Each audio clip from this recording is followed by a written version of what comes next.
आई वडील कमी शिकले असले तरी त्या मुलाला ते शिकवतात, शिकवल्यानंतर पुण्या मुंबई सारख्या ठिकाणी येऊन त्यांना क्लासेसला पैसे देतात आणि त्यानंतर काय होतं तर पेपर फुटी. का तुम्हाला पेपर फुटी करायचीच आहे का त्याच्यामध्ये भ्रष्टाचार करायचाच आहे, पैसा घेतल्याशिवाय नोकरी द्यायचीच नाही असं जर ठरवलं असेल तर तुम्ही सांगा. आपण राजकारण जर करत राहिलो ना त्याला कोणाचंही काय भलं होणार नाही. राजकारण नुसतं करणाऱ्या नेत्याचं भलं होतं, सामान्य लोकांचं कधीही भलं होत नाही. कपाशीचा रेट आज किती आहे? तो 10 वर्षापूर्वी होता तोच आज आहे. पेट्रोलचा रेट तेवढा राहिलाय का? फर्टिलायझरचा रेट तेवढा राहिलाय का? पण नुसतं बैठकीवर बैठकी म्हणजे नुसतं खुर्च्या गरम करायच्यात का तुम्हाला? इन्व्हेस्टमेंट जर होणार नसेल तर या मुलांना आपण आजच सांगावं लागेल, बाबांनो ग्रॅज्युएट नका हो, इंजिनियर नका हो, MBA करू नका, आम्हाला तुम्हाला नोकरी देता येणार नाही. एखादी रिक्षा असेल आणि पोरग रिक्षा चालवते तर आपण म्हणतो त्याला नोकरी मिळाली असं नसतं अध्यक्ष महोदय. त्याला दुसरं काहीतरी करायचं असतं पण तिथं संधी मिळत नाही म्हणून त्याला रिक्षा चालवावी लागते. की SIT तुम्ही एका सामाजिक कार्यकर्त्यांवर तिथं जर करत असाल, एखादा आमदार गोळीबार करतो, गोळीबार केल्यानंतर मुख्यमंत्री साहेबांच्या विरोधात अतिशय खालच्या पातळीवर जाऊन काही गोष्टी तो बोलतो, त्याची SIT तुम्ही लावा. अध्यक्ष महोदय, मगाशी शेलार साहेब बोलत असताना ते म्हणाले की चोराच्या उलट्या बोंबा. खरं तर हे ते म्हणत असताना त्यांचं सगळं वक्तव्य आणि थोडासा अभ्यास केल्यानंतर मला असं वाटतं की चोऱ्याच्या मनात चांदणे बनायला काय हरकत नाही. कारण का मगाशी त्यांनी शिंदेताईंचं सरकार हे बोलले म्हणजे ते काँग्रेसवर बोलण्याचा प्रयत्न करत होते. खरं तर कदाचित त्यांचा दुर्दैवाने अभ्यास थोडासा कच्चा आहे. ते बोलत असताना गॅसच्या कनेक्शन बद्दल बोलले. आता गॅसचा काँग्रेसच्या काळामध्ये रेट 300 रुपये होता, आत्ताच्या शेलार साहेबांच्या सरकारमध्ये तो 1100 रुपयाला गेलेला आहे. त्यांनी सांगितलं की महिलांना त्यांनी गॅस कनेक्शन दिले पण ते एकाच टर्मपर्यंत राहिले. एकदा तो सिलेंडर संपला तर नंतर कोणाचं धाडस नाही झालं नवीन सिलेंडर घेण्याचं. अध्यक्ष महोदय, 46,000 कोटी रुपये सबसिडी म्हणून गॅसवर काँग्रेस सरकार देत होतं. बीजेपीच्या काळामध्ये फक्त 6,000 कोटी रुपये हे सबसिडीच्या माध्यमातून गरीबाला तिथं दिलं झालं. अध्यक्ष महोदय, DAPचा रेट हा काँग्रेसच्या काळामध्ये 250 रुपये पोतं होतं, आता तो 1200 रुपयाला गेलेला. शेतकऱ्याला खूप मोठ्या प्रमाणात भुर्दंड हा सोसावा लागतो.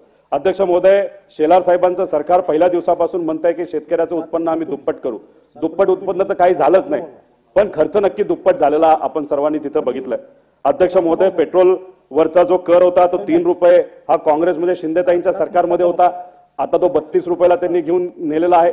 काँग्रेसच्या काळामध्ये दर वर्षाला फक्त 90,000 कोटी हे पेट्रोलच्या सेसवर केंद्र सरकार हे गोळा करत होतं. अध्यक्ष महोदय, शेलार साहेबांच्या सरकारमध्ये हा सेस 90,000वरनं आता 4,15,000 कोटी दर वर्षाला गेला. म्हणजे गरीबाच्या खिशातून अधिकचे 3.5 लाख कोटी रुपये शेलार साहेबांच्या सरकारने हे तिथं अतिरिक्त घेतलेले आहे. म्हणजे खर्च हा सामान्य लोकांचा अध्यक्ष महोदय वाढवलेला आहे. अध्यक्ष महोदय, शेलार साहेबांच्या सरकारमध्ये महाराष्ट्र आता 3ऱ्या-4थ्या नंबरला विकासाच्या बाबतीत गेलाय.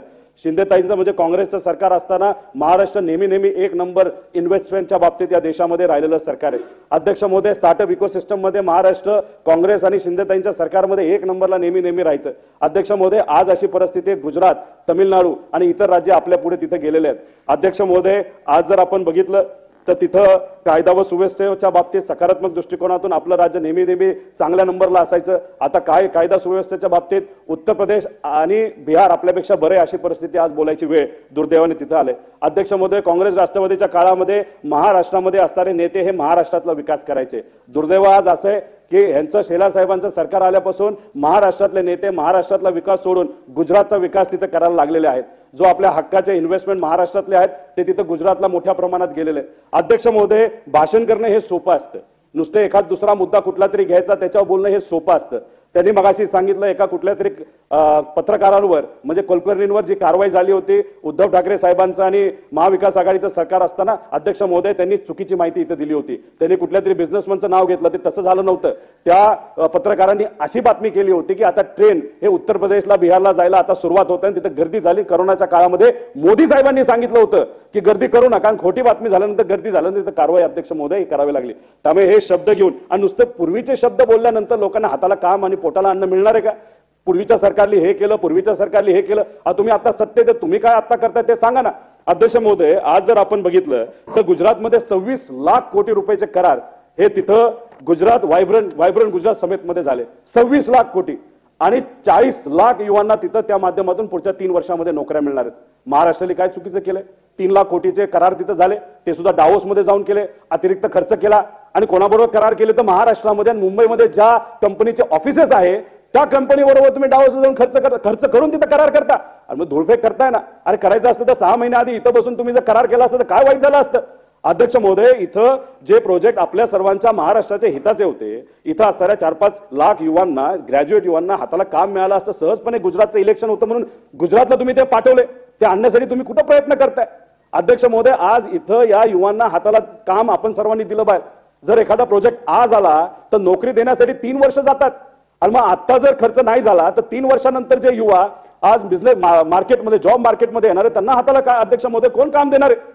आणि आज आपण बघितलं तर दरवर्षी 10 लाख युवा ग्रॅज्युएट होऊन बाहेर निघत आहेत, आणि नोकरी किती लोकांना मिळते? तर लाखभर लोकांना सुद्धा मिळत नाही. मग 9 लाख लोकांनी काय करायचं?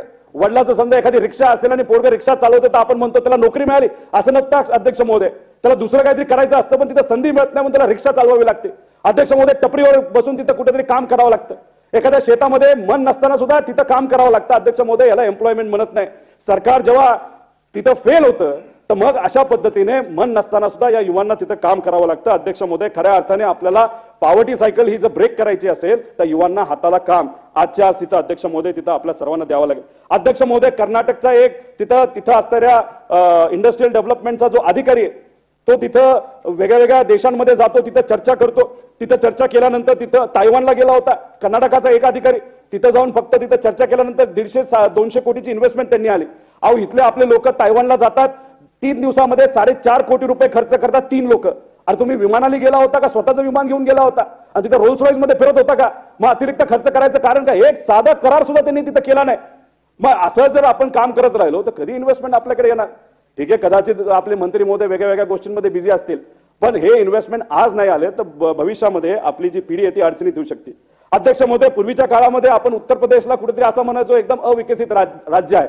अध्यक्ष महोदय, आज जर आपण बघितलं तर बँकेकडून करण्यात येणाऱ्या गुंतवणुकीच्या बाबतीत आज अख्ख्या देशामध्ये जेवढं लोन दिलं जातं गुंतवणुकीसाठी त्यात 16% त्याचा वाटा हा उत्तर प्रदेशला चाललाय.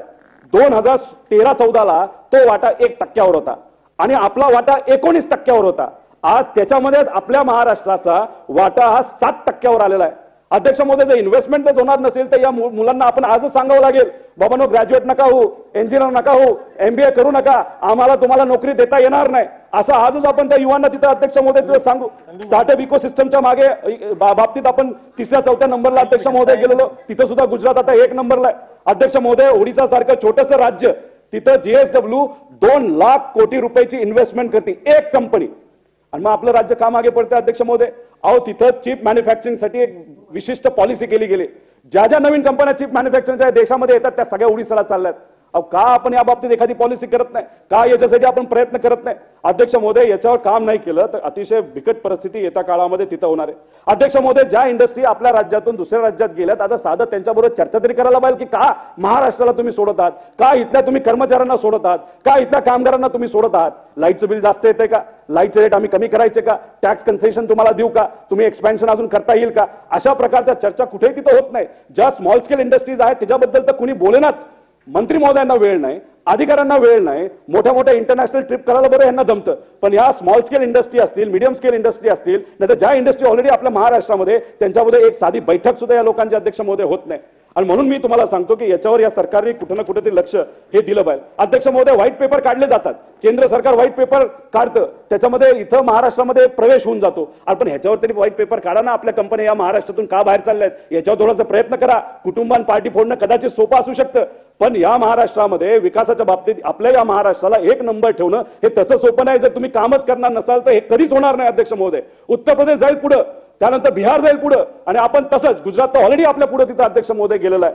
त्यामुळे इथं लक्ष देण्याची अध्यक्ष महोदय कुठेतरी गरज आहे.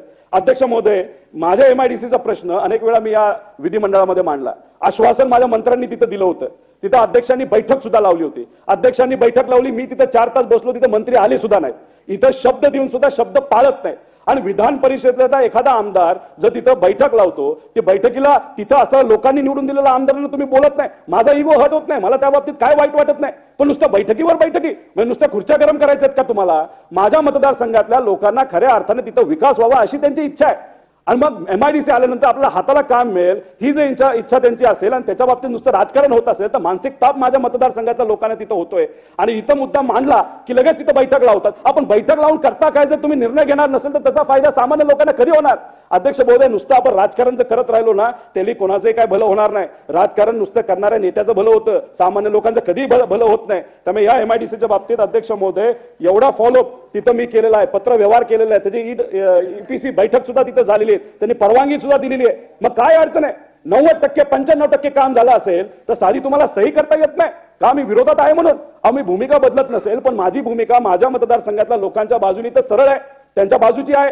आणि तुम्ही म्हणता विकास करायचा, करा ना विकास. साधी सही करायला तुम्हाला काय लागतं? सगळं रेडीमेड करून टाकले, पण नाही करायचं. अध्यक्ष महोदय, तुम्ही मला शब्द दिला होता 15-20 मिनिटं बोलायचं. अध्यक्ष महोदय, तिथं आम्ही बोलणार आहे. त्यामुळे आम्ही आमच्या लेवलला तिथं फॉलोअप अध्यक्ष महोदय सुरू केलं. आता जर प्रायव्हेट इन्व्हेस्टमेंट येत नसेल, प्रायव्हेट तिथं लोकांना हाताला काम मिळत नसेल तर मुलांनी काय करायचं? तर स्पर्धा परीक्षेसाठी प्रयत्न करायचा. कुणीतरी पोलीस होण्याचा प्रयत्न करते, गुंडागर्दी त्यांना संपवायची, कोणातरी तहसीलदार बनायचंय, कोणातरी तलाठी बनायचंय, शेतकऱ्याला मदत व्हावी. अध्यक्ष महोदय, साधी सोपी स्वप्न आहे त्यांची, त्यासाठी कष्ट करतात. आई वडील कमी शिकले असले तरी त्या मुलांना ते शिकवतात, शिकवल्यानंतर पुण्या मुंबई सारख्या ठिकाणी येऊन त्यांना क्लासेसला पैसे देतात आणि त्यानंतर काय होतं तर पेपर फुटी. अनेक वेळा मुद्दा इथं मांडला, तिथं देवेंद्र फडणवीस साहेबांना सुद्धा हा मुद्दा मांडल्यानंतर आम्हाला उत्तर मिळतं की आजची पिढी सिरियस नाही. 1000 रुपये आम्ही असेच लावतो युवा पिढी तिथं सिरियस होण्यासाठी. अध्यक्ष महोदय, याच्यामध्ये आम्ही अनेक पुरावे अध्यक्ष महोदय तिथं दिलेत. हे सगळे पुरावे ज्याच्यामध्ये FIR केला गेला. FIR तर तुम्ही बघितला तर तिथं सोलापूरला FIR झालेला आहे, सांगलीला FIR झालेला आहे, नगरला FIR झालेला आहे, एका नायब तहसीलदारने FIR केलेला आहे. आणि मी जेव्हा हा मुद्दा इथं मांडला आणि जे काय पेपरमध्ये आला तिथले युवा जो बोलतोय की एका तलाठीला 20-20 लाख रुपये घेतले अध्यक्ष महोदय, आणि मी फक्त हा मुद्दा मांडला, युवांची बाजू मांडली, तर आम्हाला मंत्री महोदय महसूल काय बोलतात? ह्यांच्यावर कारवाई. अरे कारवाई करायची करा, आम्ही नाही घाबरत, आम्ही लोकांची बाजू घेतच राहणार, आम्ही या बाबतीत कुठेही हलगर्जीपणा करणार नाही. त्यामुळे माझ्यावर कारवाई करून जर ह्याच्यावर SIT लागत असेल, ह्याच्यावर कुठेतरी लक्ष दिलं जात असेल, ह्याच्यावर जर इन्व्हेस्टिगेशन या पेपर फुटीवर होणार असेल तर मी जेलमध्ये पण जायला तयार आहे, पण या बाबतीत SIT झाली पाहिजे. आणि जर एखाद्या मंत्र्यावर उलट बोलून, त्यांच्यावर बोलून SIT सहजपणे जर बसत असेल तर हो, आम्ही म्हणतो या सरकारने या बाबतीत भ्रष्टाचार केलेला आहे. तर नसेल केला तर SIT लावा. मग का तुम्ही पेपर फुटी थांबवू शकत नाही? अध्यक्ष महोदय, या पेपर फुटीच्या बाबतीत तुम्ही बघितलं तर अमरावतीला ARN नावाचं एक सेंटर आहे, त्याच्या तलाठी भरतीच्या वेळेस तिथं पेपर फुटला होता. आम्ही हा मुद्दा मांडला, आम्ही याच्यावर बोललो, पण त्याच्यावर कुणी काय कारवाई केली नाही. जेव्हा तिथं जलसंधारण विभागाची तिथं परत एकदा पेपर घेणार होता अध्यक्ष महोदय, 1000 मुलांनी आम्हाला फोन केले, मला नाही या सगळ्या आमदारांना फोन केले असेल. काय म्हणले?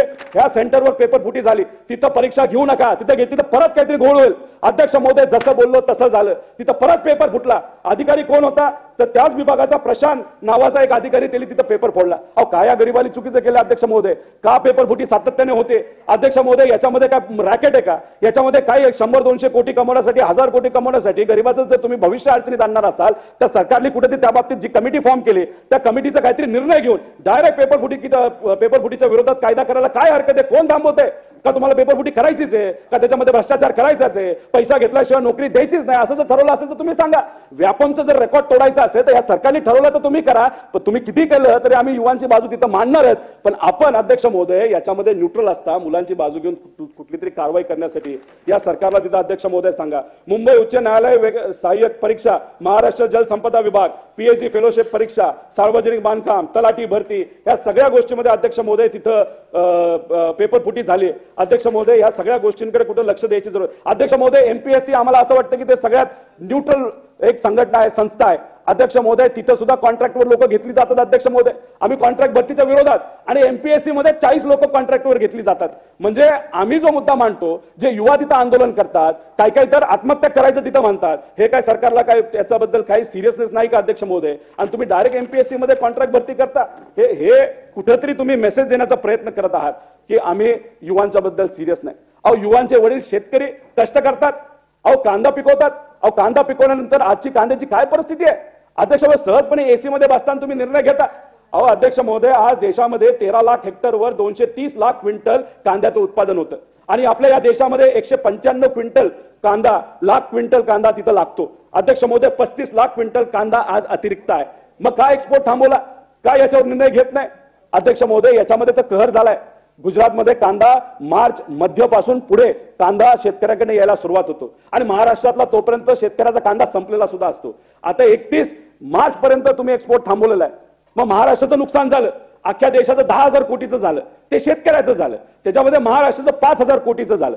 आणि मग आता तुम्ही मार्च अखेरीस तिथे एक्सपोर्ट ओपन करणार, म्हणजे गुजरातल्या शेतकऱ्याला फायदा होऊ द्या आणि महाराष्ट्राचं नुकसान होऊ द्या, आणि महाराष्ट्राचं सरकार या बाबतीत साधा एक शब्द सुद्धा काढत नाही. अध्यक्ष महोदय, आता अध्यक्ष महोदय, या शेतकऱ्याने जगायचं नाही का? तुम्ही सुद्धा शेतकऱ्याचे प्रतिनिधित्व करता. अध्यक्ष महोदय, ह्या मुद्द्यावर खऱ्या अर्थाने काम करण्याची जरूरत आहे. अध्यक्ष महोदय, 19 ऑगस्टला 40% निर्यात शुल्क झाला, 23 वरनं रेट डायरेक्ट 2,000 वर आला. परत 28 ऑगस्टला $800 वर तुम्ही एक्सपोर्टची ड्युटी लावली, 4,800 वरनं रेट डायरेक्ट 3500 वर आला. अध्यक्ष महोदय, अशा पद्धतीने जर तिथं शेतकऱ्याचं नुकसान होत असेल तर त्याच्या विरोधात कुणी ना कुणीतरी बोललं पाहिजे. अध्यक्ष महोदय, याच्यामध्ये कापसाच्या बाबतीत एकरी खर्च 40,000, आजच्या दराने उत्पादन किती येतं तर 35,000. 5,000 वर्षाला जर शेतकरी कमवत असेल त्याच्यात अध्यक्ष महोदय कसं काय होणार? अध्यक्ष महोदय, बोंड अळीच्या बाबतीत 5 मिनिटं अध्यक्ष महोदय, एवढ्या 2 तास थांबलोय. बोलू द्या ताई, बोलू द्या. जर तुम्हाला असं वाटत असेल शेतकरी आणि युवांच्या बद्दल बोलणं मी चुकीचं बोलत असेल तर तुम्ही सांगा, आपण रेकॉर्डवर आणू. आम्ही जे बोलतोय तर चुकीचं बोलतोय, तुम्ही सांगा. आम्ही सरकारची बाजू घेत नाही म्हणजे आम्ही चुकीचं, अरे पण आम्ही गरीबाची बाजू घेतोय ते महत्वाचं नाही का? अध्यक्ष महोदय, शेलार साहेब बोलले, राजकीय बोलले, मी राजकीय कुठं बोलतोय? मी फक्त वस्तुस्थिती मांडतोय ताई साहेब. अध्यक्ष महोदय, बोंड अळीच्या बाबतीत मोठ्या प्रमाणात बोंड अळी आपल्या या राज्यात आणि देशामध्ये अध्यक्ष महोदय आलेली आहे. बोंड अळीमध्ये 30% नुकसान होतं. अध्यक्ष महोदय, आज आपण बघितलं तर ब्राझील, अमेरिका हे देश BG 7 वर पोहोचलेले आहेत आणि आपण 2 का 3 वर आहोत. अध्यक्ष महोदय, याच्यावर जर लक्ष नाही दिलं तर बोंड अळी संपून टाकेलो. ती राज्याला संपवत नाही, ती शेतकऱ्याला संपवते. अध्यक्ष महोदय, आणि कपाशीचा रेट आज किती आहे? तो 10 वर्षापूर्वी होता तोच आज आहे. पेट्रोलचा रेट तेवढा राहिलाय का? फर्टिलायझरचा रेट तेवढा राहिलाय का? डिझेलचा रेट तेवढा राहिलाय का? अध्यक्ष महोदय, सगळ्याचे रेट वाढले पण कपाशीचा रेट वाढू शकला नाही. अध्यक्ष महोदय, सोयाबीनच्या बाबतीत 18-19 मध्ये 1 एकर लागवड केली तर उत्पादन 8 क्विंटल होत होतं. 23-24 मध्ये 1 एकरावर 6 क्विंटल होतं. खर्च 18,000 होता, आज तो खर्च 24,000 ला अध्यक्ष महोदय गेला. त्यावेळेस भाव 7,000 होता आणि इथं डबल भाव करायचं या सरकारने तिथं सांगितलं आणि आज रेट किती तर 42 अध्यक्ष महोदय रेट आहे. उत्पन्न 56,000 त्या काळामध्ये होतं, नफा 38,000 होता, आज उत्पन्न 25,000 आहे, नफा 1,200 रुपये. अध्यक्ष महोदय, मग याच्यावर आपण बोलणार नाही का? तसा शेतकरी आत्महत्याचा विषय अध्यक्ष महोदय, एकनाथ शिंदे साहेब बोलले होते, मी आल्यानंतर एक सुद्धा आत्महत्या होणार नाही. बऱ्याच गोष्टी आपल्या हातामध्ये नसतात. एक आत्महत्या झालीचा अध्यक्ष महोदय दुर्दैव आहे, पण आकडे हे वाढतच चाललेत. अध्यक्ष महोदय, आपण कर्नाटकात बघितलं 2021 ला 917 होते, 22 ला 968 झालं, नोव्हेंबर 23 ला 450 झालं. पण महाराष्ट्रामध्ये हा आकडा अध्यक्ष महोदय वाढतच चाललाय. 14 आणि 19च्या 5 वर्षामध्ये 5,000 आत्महत्या शेतकऱ्यांनी केल्या आणि 19-22 मध्ये 2.5 वर्षामध्ये 1,600 आत्महत्या झाल्या. अध्यक्ष महोदय, मी म्हणतो एक आत्महत्या तरी झाले, पण याच्यावर काम करा. मराठवाड्यामध्ये 2.5 लाख शेतकरी आत्महत्या करण्याचा विचार करत आहे असा रिपोर्ट आलाय, पण रिपोर्ट बद्दल कुणी चर्चा नाही केली. अध्यक्ष महोदय, आमचं मत एवढंच आहे, चर्चा करा, काहीतरी मार्ग काढा, शेतकऱ्याला कुठेतरी मदत करा. अध्यक्ष महोदय, आपण विम्याच्या बाबतीत बोललो, मदत पोहोचली का शेतकऱ्याला? नाही. अहो, आम्ही म्हणत नव्हतो 1 रुपयाला द्या, आम्ही म्हणतो 100 रुपये लावा, 200 रुपये लावा, पण अडचणीच्या काळामध्ये विम्याचा पैसा येणं महत्वाचं आहे. आज तिथं कंपनी आणि सरकार भांडते, पण शेतकऱ्यांनी काय करायचं? व्याजावर 5% महिन्याला त्यांना पैसे घ्यावे लागतात. अध्यक्ष महोदय, वेळेवर पैसा मिळणं फार महत्वाचं आहे. गेल्या वर्षी सातत्याने जो पाऊस आला त्याच्यामध्ये शेतकऱ्याचं नुकसान झालं, त्याचे पैसे तिथं अध्यक्ष महोदय आले नाहीत. तर मग या शेतकऱ्याच्या बाजूने आज खऱ्या अर्थाने बोलण्याची जरूरत आहे. कायदा सुव्यवस्था हे सगळे विषय अध्यक्ष महोदय महत्वाचे आहेत, याच्या खोलामध्ये मी जाणार नाही. आज जर आपण बघितलं, मला फक्त जाता जाता एवढंच सांगायचं की मुख्यमंत्री असतील, उपमुख्यमंत्री असतील, मंत्री असतील, त्यांनी एक गोष्टीची जबाबदारी घ्यावी. कोण तुमच्यापाशी येतं याचा अंदाज तरी घ्या. गुंड लोक येतात, तुमच्याबरोबर फोटो काढतात, मंत्रालय येऊस तर रील काढतात. समजूया, असं समजूया मंत्र्यांना माहित नाही, पण अध्यक्ष महोदय, तो फोटो बाहेर गेल्यानंतर बाहेर एक संदेश जातो, हे सरकार गुंडाचं ऐकते, गुंडाला कुणी हात लावणार नाही. अध्यक्ष महोदय, एक पुण्याचा कुठला तरी गुंड त्याने कितीतरी मर्डर केलेत. सीपीला जेव्हा बोलवलं, सीपीकडे जाताना भला मोठा ताफा येऊन गेला, रील बनवला, परेड केली आणि दुसऱ्या दिवशी रील पब्लिक केली. मग लोकांनी काय समजायचं की गुंडाबरोबर पोलीस आहेत, मंत्री आहेत? मग असं जर लोकांना हे परसेप्शन गेलं, मग आम्ही असं समजायचं का लोकसभेमध्ये गुंडाचा वापर केला जाईल, विधानसभेमध्ये गुंडाचा वापर केला जाईल, पैशाचा वापर केला जाईल? अध्यक्ष महोदय, हा सिग्नल अतिशय वाईट सिग्नल आहे आणि आपल्या या महाराष्ट्रासाठी तर अतिशय वाईट सिग्नल आहे. त्यामुळे या बाबतीत मंत्री महोदयांनी सुद्धा काळजी घ्यावी आणि हे जे गुंड मोकाट फिरतायत त्यांना एकदा जेलमध्ये टाकावं आणि त्या बाबतीत कारवाई घेतली तर मी होम मिनिस्टर साहेबांना तिथं मानेल. साहेब, या सगळ्या गोष्टींमध्ये हे सरकार लक्ष देईल अशी अपेक्षा आम्ही सर्वजण करतो. आणि जाता जाता फक्त एवढंच म्हणतो की SIT तुम्ही एका सामाजिक कार्यकर्त्यांवर तिथं जर करत असाल तर एकदा पेपरफुटीच्या बाबतीत करा. जे प्रोजेक्ट बाहेर गेले त्याच्या बाबतीत गेला. एखादा आमदार गोळीबार करतो, गोळीबार केल्यानंतर मुख्यमंत्री साहेबांच्या विरोधात अतिशय खालच्या पातळीवर जाऊन काही गोष्टी तो बोलतो, त्याची SIT तुम्ही लावा. आणि ज्या ज्या SIT याच्या आधी लागल्यात त्या SITचं काय झालं याचा तरी अभ्यास करा. का इथं मांडायचा मुद्दा SIT बनवायची सगळं विसरून जायचं? अध्यक्ष महोदय, जो लाठीचार्ज झाला त्याच्या एसआयटी बद्दल काय झालं? महाराष्ट्र भूषण पुरस्कार देण्यात आला, तिथं 14 लोक दुर्दैवाने मृत्युमुखी पडले, त्या एसआयटीचा अध्यक्ष महोदय काय झालं? तर मग एसआयटी फॉर्म करायची असेल तर पूर्णत्वात न्या. तुम्ही आमच्यावर जर काय तिथं क्लेम करत असाल तर आमचं मध्ये एसआयटी कशाला? ज्युडिशियल एन्क्वायरी करा अध्यक्ष महोदय. पण असं फक्त राजकीय दृष्टिकोनातून एसआयटी फॉर्म करण्यापेक्षा खऱ्या अर्थाने सामान्य लोकांसाठी एसआयटी फॉर्म करून त्याच्यावर मार्ग निघावा, अशीच विनंती या ठिकाणी अध्यक्ष महोदय करतो.